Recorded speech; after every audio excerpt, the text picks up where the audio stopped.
Hello student, आज आपको हम ट्रांसक्रिप्शन के बारे में समझाएंगे। पिछले वीडियो में आप लोगों को मैंने डीएनए से रिलेटेड बहुत सारे पॉइंट क्लियर किए, जैसे कि डीएनए का पैकेजिंग, डीएनए का रेप्लिकेशन, ठीक है, DNA is a hereditary molecule और जेनेटिक कोड। आज हम आपको ट्रांसक्रिप्शन का जो बेसिक कॉन्सेप्ट है उसको हम क्लियर करेंगे, तो ध्यान से आप इसको समझें।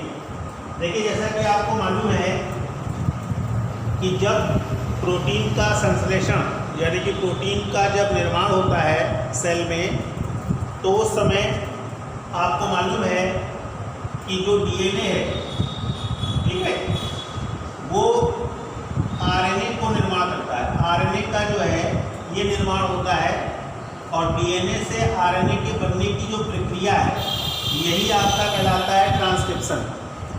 इसी को हम हिंदी में बोलते हैं अनुलिपीकरण, ठीक है। तो डीएनए से आरएनए का जो निर्माण है वो आपका कहलाता है ट्रांसक्रिप्शन। अब देखो, जो ट्रांसक्रिप्शन है उसमें बहुत सारे एंजाइम और आरएनए, ठीक, जो मटेरियल है जिसको आप कह सकते हैं न्यूक्लियोटाइड्स, बेस पेयर, इनका यूज़ होता है, ठीक है। तो बेसिक फंडामेंटल जो पॉइंट हैं उसमें आप ये समझ लो कि अगर आप डीएनए की बात करते हैं तो डीएनए के पास आपको मालूम है एडेनिन, थाइमिन, गुआनिन, साइटोसिन, ये चार आपके पास न्यूक्लियोटाइड होते हैं। लेकिन जब ट्रांसक्रिप्शन से आरएनए फॉर्म होता है तो बस एक अंतर हो जाता है कि जो थाइमिन है इसके स्थान पे क्या आ जाता है, यूरेसिल। बाकी जो आपके न्यूक्लियोटाइड हैं वो कैसे रहते हैं, सेम रहते हैं। बात समझ में आ रही है, क्लियर है। तो यहाँ पर अगर हम ट्रांसक्रिप्शन की बात करते हैं तो ट्रांसक्रिप्शन में कुछ बेसिक कॉन्सेप्ट्स हैं, उनको आप ध्यान से समझ लीजिए। देखिए, डीएनए के पास कितनी चेन है, दो चेन है। देखिए, एक आपका ये हो गया, इसको हम मान लेते हैं 5 to 3, ठीक है। और एक चेन आपकी ये हो गई जिसको हम क्या मानेंगे, 3 to 5। आपको मालूम है कि डीएनए के पास डबल हेलिक्स यानी कि दो चेन, दो स्ट्रैंड होते हैं और ये दोनों स्ट्रैंड एक दूसरे के क्या होते हैं, कंप्लीमेंट्री होते हैं। एक स्ट्रैंड 5 to 3, ठीक, पढ़ा जाता है और दूसरा स्ट्रैंड 3 to 5 पढ़ा जाता है। क्लियर हो गई बात। अब देखो, यहाँ पर आपको मैं बता दूँ, जो ट्रांसक्रिप्शन है उसके लिए ये दोनों स्ट्रैंड दो तरह के फंक्शन को शो करते हैं या दो तरह के फंक्शन को ये करते हैं। अब ये फंक्शन जो हैं आपके क्या हैं, देखो, अगर हम 5 to 3 स्ट्रैंड की बात करते हैं तो इसको हम बोलते हैं सेंस, इसको हम बोलते हैं सेंस, OR और कोडिंग, OR और नॉन टेम्पलेट स्ट्रैंड। यानी कि देखो, इसके कई सारे नाम हैं। इसको सेंस स्ट्रैंड बोलते हैं, इसको कोडिंग स्ट्रैंड बोलते हैं, और या फिर इसको बोलते हैं नॉन टेम्पलेट स्ट्रैंड। अब यहाँ पर जो कोडिंग डीएनए है वो आपके लिए ज़्यादा इम्पॉर्टेंट है क्योंकि एग्ज़ाम में इससे रिलेटेड आपको क्वेश्चन मिलते हैं। देखो, यहाँ पर कोडिंग डीएनए का मतलब ये होता है कि 5 to 3 पर जो भी न्यूक्लियोटाइड बेस क्रम होगा वही बेस क्रम आपका जो होगा वो किस पर होगा, आरएनए पर। समझ गए। यानी कि जो डीएनए की इंफॉर्मेशन है वो एमआरएनए पर जो कोड के रूप में ट्रांसफ़र होती है वो 5 to 3 जो स्ट्रैंड है उसके बेस पेयर के क्या होती है, समान होती है। बट डिफरेंस क्या होता है कि डीएनए के पास जहाँ जहाँ पर थाइमिन होगा वहाँ पर क्या हो जाता है, यूरेसिल। आ गई बात समझ में। अब देखो, यहाँ पर जो 3 to 5 है ये आपका कहलाता है नॉन सेंस। इसको हम लोग बोलते हैं नॉनसेंस, OR और non coding, non coding, OR और टेम्पलेट, टेम्पलेट स्ट्रैंड।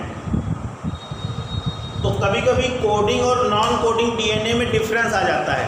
तो आप यहाँ पर दो चीज़ें मेन ध्यान रखिए कि 5 to 3 strand it is a coding, ठीक, DNA strand, and 3 to 5 is a non coding, right. 5 to 3 strand, ठीक, न्यूक्लियोटाइड बेस पेयर सीक्वेंस, ठीक, ट्रांसफर टू आरएनए किसके रूप में, with the form of genetic code. बस डिफरेंस क्या होगा, thymine के स्थान पे आरएनए में क्या हो जाएगा, यूरेसिल। और जो नॉनसेंस है ये टेम्पलेट होता है नॉन कोड, यानी कि इसका जो वर्क है वो सिर्फ इतना है कि यहाँ पर जो एंजाइम्स हैं वो इस स्ट्रैंड के साथ ज्वाइंट होते हैं, इसीलिए इसको सांचा या टेम्पलेट, ठीक है, स्ट्रैंड है। टेम्पलेट का मतलब होता है सांचा, जहाँ पर एंजाइम जो होते हैं वो क्या होते हैं, जुड़ते हैं। बोलो इतनी बात समझ में आ गई, ठीक। अब देखो यहाँ पर जो ये पूरा डीएनए का स्ट्रैंड है इसमें 3 साइट होती हैं जिनको आपको समझना बहुत इंपॉर्टेंट है।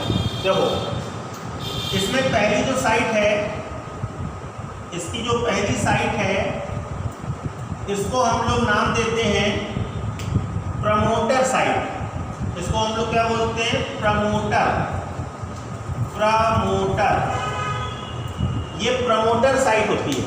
और यहाँ पर प्रमोटर का जो मतलब है वो आप इस तरह से लगा सकते हो, स्विच ऑन या इनिशिएशन ऑफ ट्रांसक्रिप्शन।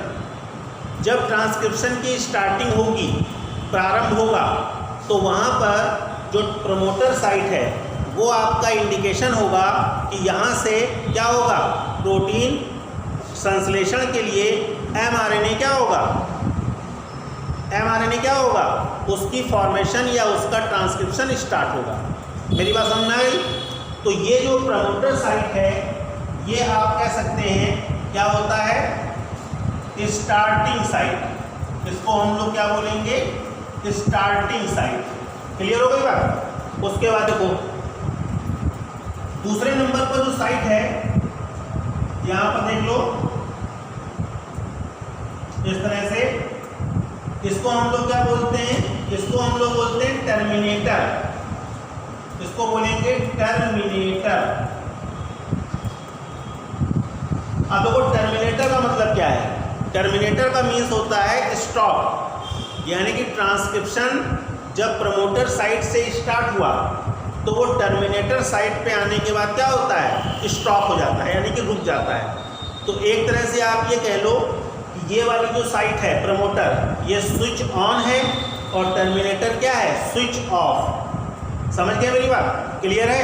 अब देखो ये आपका जो पॉइंट है ये क्या हो जाएगा, स्टॉप, ठीक है, साइट फॉर किसके लिए, ट्रांसक्रिप्शन। बोलो क्लियर हो गई बात। अब देखो इन बिटवीन प्रमोटर और terminator, in between promoter and terminator rest of site of DNA strand it is known as structural gene. बात समझ में आ रही है। जो प्रमोटर साइट है और टर्मिनेटर साइट, इन दोनों के बीच का जो स्थान है, बीच का जो भाग है डीएनए स्ट्रैंड का, इसे हम नाम देते हैं स्ट्रक्चरल जीन। और ये जो स्ट्रक्चरल जीन है ये आपका मेन होता है किसके लिए, कोडिंग डीएनए के लिए। देखो इसको अगर हम लेबल करें तो देखो ये यहाँ से लेकर इसको हम लोग क्या बोलेंगे, स्ट्रक्चरल जीन। और इसी को हम दूसरे शब्दों में क्या बोल सकते हैं, कोडिंग रीजन ऑफ एमआरएनए। आया समझ में। तो यहाँ पर आप लोग बेसिक रूप से ये समझ लो कि जो डीएनए का पूरा स्ट्रैंड है इसमें ट्रांसक्रिप्शन की 3 साइट होती हैं। एक आपकी होती है इनिशिएशन, जिसको प्रमोटर बोलते हैं, यहाँ से ट्रांसक्रिप्शन स्टार्ट होता है। दूसरे नंबर पे टर्मिनेटर होती है, जहाँ पर ट्रांसक्रिप्शन क्या होता है, स्टॉप हो जाता है। और दोनों साइड के बीच में जितना भी स्ट्रैंड बचा वो आपका स्ट्रक्चरल जीन होता है। इसको कोडिंग रीजन ऑफ mRNA बोलते हैं। यानी कि जो mRNA का फॉर्मेशन है, mRNA का जो निर्माण है, वो यहाँ पर स्थित 5 to 3 बेस पेयर जो हैं वो mRNA पर जेनेटिक कोड के रूप में क्या होते हैं, ट्रांसफ़र होते हैं। बात समझ में आई? क्लियर है? अब देखो यहाँ पर जो सबसे बड़ी बात है वो आप ये समझ लो कि जो ट्रांसक्रिप्शन की क्रिया है ये RNA पॉलीमरेज द्वारा होती है। RNA पॉलीमरेज ये एंजाइम का नाम है, ठीक है। अब ये जो RNA पॉलीमरेज है इसकी कई कैटेगरीज होती हैं, यानी कि इसके कई टाइप्स होते हैं। जैसे RNA polymerase first, RNA polymerase second, RNA polymerase third, RNA polymerase 4, इस तरह से ये अलग अलग टाइप के होते हैं। और इनका जो एक तरह से वर्क है, इनका जो फंक्शन है वो भी क्या होता है, अलग अलग होता है। समझ गए? लेकिन इसमें आपके लिए जो मेन है एज ए ट्रांसक्रिप्शन ठीक मैकेनिज्म, उसके लिए आप याद रखिए, और वो एंजाइम होता है RNA पॉलीमरेज सेकेंड। ये एक एंजाइम है और इस एंजाइम को हम लोग किसके लिए यूज़ करते हैं, ट्रांसक्रिप्शन ऑफ RNA के लिए। समझ गए? इसको हम एक दूसरा नाम भी देते हैं, इसको हम लोग बोलते हैं TF सेकेंड। इसको हम लोग क्या बोलते हैं, TF सेकेंड। अब यहाँ पर TF सेकेंड का मतलब क्या है, T for transcription, T for transcription, ठीक है, और F फॉर फैक्टर सेकेंड। तो ये आपका कहलाता है ट्रांसक्रिप्शन फैक्टर सेकेंड। बोलो इतनी बात समझ में आई? क्लियर? अब आप एक चीज़ और समझ लो, छोटा सा पॉइंट है। देखो ये जो RNA पॉलीमरेज है इसका अपना एक क्या होता है, आप कह सकते हैं कि लिमिटिंग साइट होती है, या कह सकते हैं कि इसका जो रिकॉग्नाइज्ड साइट है उसको पहचानने के लिए कुछ स्पेसिफिक पॉइंट्स होते हैं, या कह सकते हैं कि स्पेसिफिक बेस पेयर होते हैं। समझ गए? और ये जो बेस पेयर हैं इसके अकॉर्डिंग ये साइट को पहचानता है, और साइट को पहचान कर ट्रांसक्रिप्शन को क्या करता है, स्टार्ट करता है।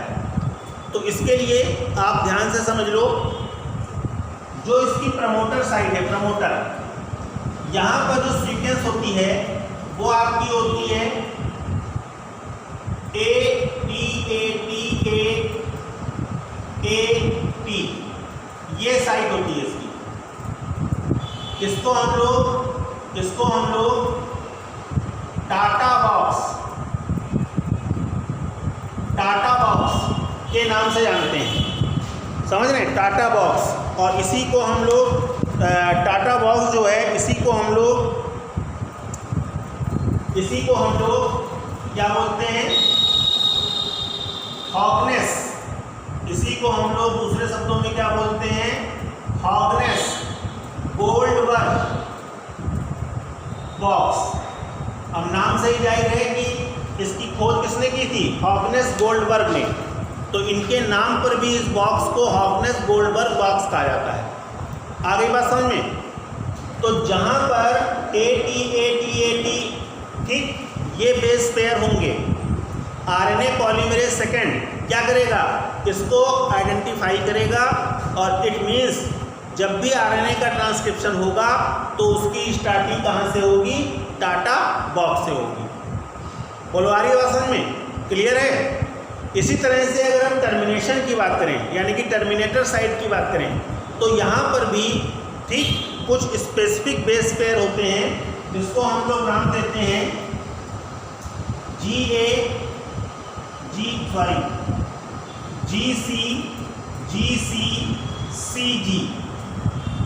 ये बेस पेयर है GC, GC, CG। तो ये जो बेस पेयर होते हैं ये आपका एक तरह से इंडिकेशन होता है पॉलीमरेज सेकंड के लिए कि यहाँ पर जो ट्रांसक्रिप्शन है वो क्या है, स्टॉप होगा। बात समझ में आ रही है, क्लियर है। यहाँ पर एक चीज़ और समझ लो, अगर हम बैक्टीरिया की बात करें, जीवाणु की बात करें, तो जीवाणु में ट्रांसक्रिप्शन के लिए एक फैक्टर यूज़ होता है जिसको हम लोग बोलते हैं रो फैक्टर। जो यूकैरियोटिक कोशिकाएं हैं उनमें रो फैक्टर का यूज़ नहीं होता है, लेकिन जो प्रोकैरियोटिक कोशिकाएं हैं जैसे बैक्टीरिया, वहाँ पर टर्मिनेशन साइट जो है वहाँ पर पॉलीमरेज के लिए एक रो फैक्टर यूज़ होता है। जिसके दो टाइप होते हैं, एक तो आपका इंडिपेंडेंट होता है, एक फैक्टर जो होता है वो इंडिपेंडेंट होता है, स्वतंत्र होता है, लेकिन जो दूसरा वाला है वो डिपेंडेंट होता है। और ये डिपेंडेंट जो फैक्टर है ये तभी कार्य करता है जब इसके साथ रो प्रोटीन क्या होती है, रो प्रोटीन जो है वो इन्वॉल्व होती है। बात मेरी समझ में आ रही है। टर्मिनेशन के लिए जो यूकैरियोटिक कोशिकाएं हैं वहाँ पर तो किसी फैक्टर का इन्वॉल्वमेंट नहीं होता है। जैसे ही GC CG साइट बेस पर आते हैं, पॉलीमरेज को समझ में आ जाता है कि यहाँ पर ट्रांसक्रिप्शन स्टॉप है, क्लियर। और जो आपका ये है बैक्टीरिया, प्रोकैरियोटिक कोशिकाएं, वहाँ पर रो फैक्टर यूज होता है जो इंडिपेंडेंट और डिपेंडेंट दो टाइप का होता है। जो डिपेंडेंट होता है उसके लिए प्रोटीन रिक्वायर होता है जिसको रो प्रोटीन के नाम से जानते हैं। क्लियर हो गई बात सबकी समझ में आ रही है। तो बेसिक जो कॉन्सेप्ट है उसमें आपको ये चीज़ें जो हैं जो मैंने आपको अभी बताई, इसको ध्यान से आपको क्या है समझ लेना है। क्लियर।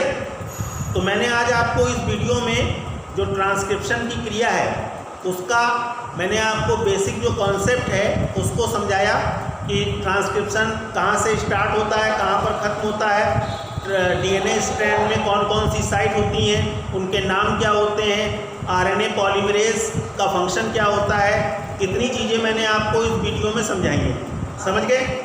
अब मैं आपको नेक्स्ट वीडियो में जो अगला वीडियो है उसमें मैं आपको इसकी मैकेनिज्म के बारे में समझाऊंगा कि जो ट्रांसक्रिप्शन है वो किस प्रकार से होता है।